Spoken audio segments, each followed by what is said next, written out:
Hi everyone, here we are again with another story for you, and this is a story that is new and it's called The Pooh in the Zoo, The Great Pooh Mystery.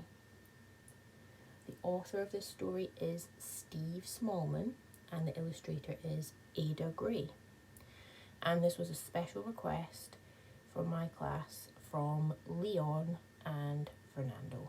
They wanted this one, so we're going to read that today. The Pooh in the Zoo, The Great Pooh Mystery by Steve Smallman and Ada Gray. Little Bob McGrew was a keeper in the zoo. He was always very busy, there was such a lot to do. But it didn't bother Bob, as he loved his job, and his good friend Robbie Robot helped by picking up the poo. Robbie was unstoppable, anything ploppable was cleared with his scoop and his little poop hoover. Fox poo, ox poo, cockatoo or crock poo, he really was a pooper scooping super poo remover. It was getting quite late, so Bob closed the gate. His animals all settled down and closed their sleepy eyes, so Robbie went to bed in his own cosy shed. But Chipmunk slept in places that were always a surprise. Then the next day at 8 o'clock, Bob got a nasty shock. "My zoo is full of poo," he cried, "and Robbie's run away." Then a lady all in tweed, who was very strange indeed, hollered, "Never fear, young zookeeper, I'm here to save the day. I'm Arabella Slater, I'm a poo investigator. Of all the number 2 detectives, I'm the number 1. I stopped the doo-doo doctor in his poo-poo helicopter. Who else could find a rabbit poo inside a currant bun? I found the long-lost poo of the beast of Kathmandu.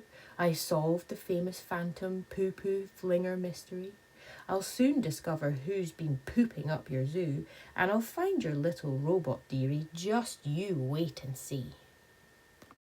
Arabella searched for clues, and she found all sorts of poos, in places that a pile of poo should never really be. Then by Robbie's shed she saw some broken wires on the floor. She cried out, "Whoopsie-doo," and then she whispered, "Follow me."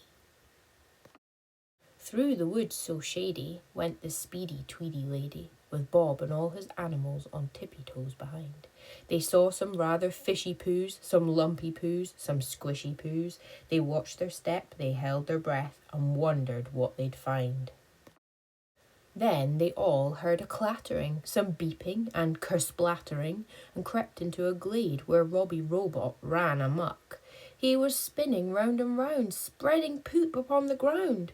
"Oh no," yelled Bob, "his hoover switched to blow instead of suck." "Stand back," cried Arabella, pulling out a huge umbrella. They all ducked down behind it to avoid a poo-poo shower. But Arabella knew just exactly what to do. She asked Giraffe to reach across and turn off Robbie's power.